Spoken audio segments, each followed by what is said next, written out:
Okay, so lesson 10-4, final lesson of the final chapter.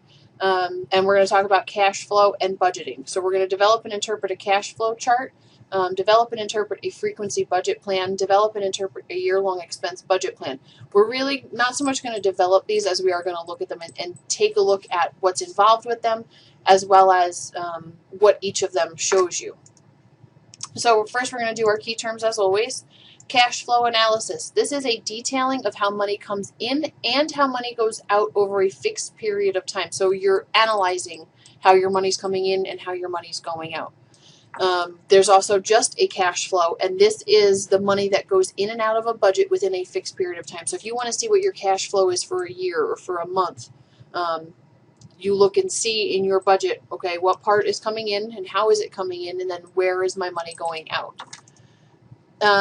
Your next one is prorate. This is the process of dividing expenses proportionally as if they were monthly expenses. So you take your expenses, you proportion them out, okay, and then you treat them as if they were monthly expenses. So this way you're not paying all of them at once. An envelope accounting system, not a great system to use. You can do it, but it's not a foolproof plan. It's a system of using envelopes that are set up to hold the allocated amounts for monthly or weekly or monthly budget categories. So you take just white envelopes and you have rent or mortgage in one, and that amount of money goes into that envelope, and then you have your electricity goes into that envelope. And then each of those then is when you have to take that money out and put it into your bank so you can write the check for that particular bill. The frequency budget plan, this is a household budget in terms of the frequency that payments or credits are made over the course of a year. So it shows you how many times that payment needs to be made over the course of a year. The year-long expense budget plan, this is a plan where entries are made under each of the months of the year. Okay, so they break it by months in this one. The net worth, the difference between a person's assets, which is owned, and the person's liabilities, what is owed. So assets is what you own, so you have, it's yours. Liabilities is what you owe to somebody, so debt on a credit card, student loan debts.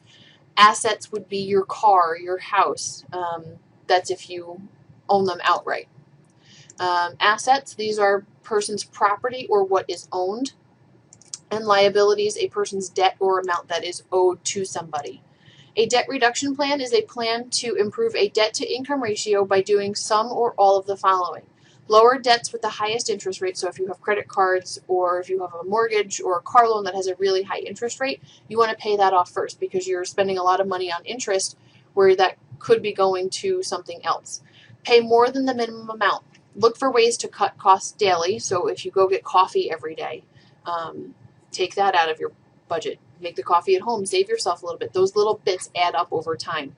Use an online debt management calculator. Make a list of what you owe and keep it handy as a reminder not to incur more debt. And slow down or eliminate your credit card spending. Remember, the credit card, it's not free money. You have to pay that when we talked about that several chapters back. The last one is debt to income ratio. This is a ratio of monthly expenses to monthly gross income. It offers a realistic view as to where a person stands financially with the amount of debt presently being carried. So monthly gross income compared it to monthly expenses. So expenses over income.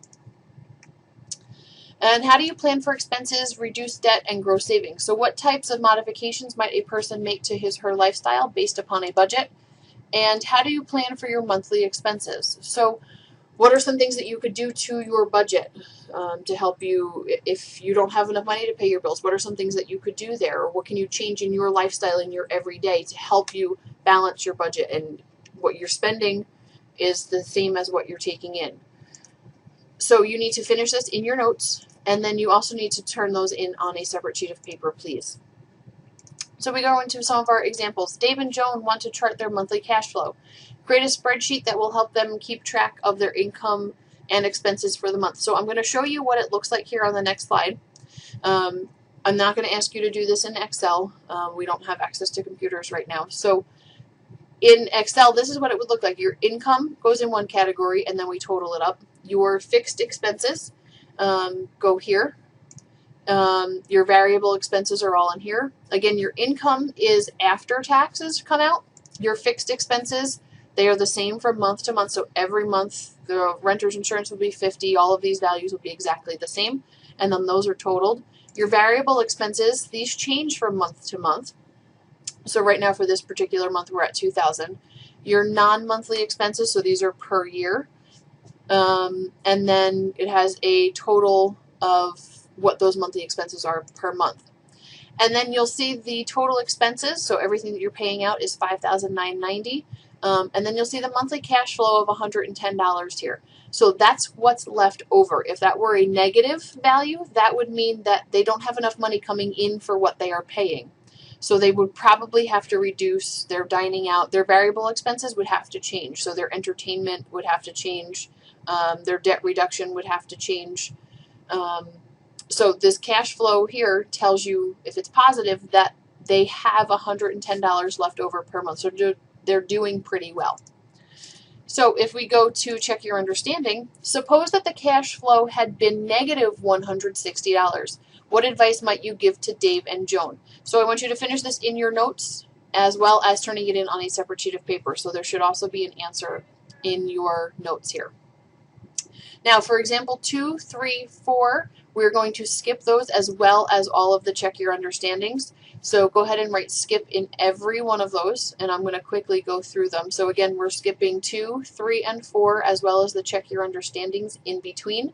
I do want to show you here though, this is your frequency budget. This is what it looks like. So your primary employment, your income, how often does that happen? Well, 24 times, and then the annual amount. The food, they pay $185 as an expense weekly, so it's $9,620 for the year. Okay, and then down here it tells you annual surplus or deficit. This is a surplus of $1,284. So they have that much money at the end of the year based on what they are bringing in. So their total income was $73,200, but their total expenses were $71,916. So this is your frequency budget plan. Like I said, example 4, we're going to skip that. This is what your your year-long budget spreadsheet would look like. So January they take this much in. So this is where it breaks it down by month. Okay. The check your understanding, we're going to skip this question and we're going to do example 5 here. So Liam Brown is single, in his mid-20s, and owns a condo in a big city. He has calculated the following assets and liabilities. So here are all of his assets, so what he owns, so the value of his condo, the value of his car according to Kelley Blue Book, the balance in his checking account, the balance in all of his savings accounts, his retirement account, the value of his computer, his collector guitar that he has, stocks and bonds, and then we get into liability. So this is where he owes money to people. So the remaining balance on his mortgage, the remaining balance owed on his student loans, his credit card debt. Now we need to calculate his net worth. Last year at this time, he calculated his net worth was $205,780. We need to compare both values and what do the changes mean. So again, net worth is the difference between a person's assets, what they own, and the person's liabilities, what is owed. So to do that, you need to total the assets, total the liabilities, and find the difference between the values. So add up all these values here, then add up all these values here, find the difference between them, and that is what his net worth is. And compare that to what he had last year, $205,780. Is his net worth now better or worse? And what does the change mean? So if his net worth is higher, that means what happened to what he owed. If it's lower, what does that mean about his assets? Okay, so you need to go ahead and finish this question in your notes, please. Check your understanding. What can Liam do to continue his improving net worth trend?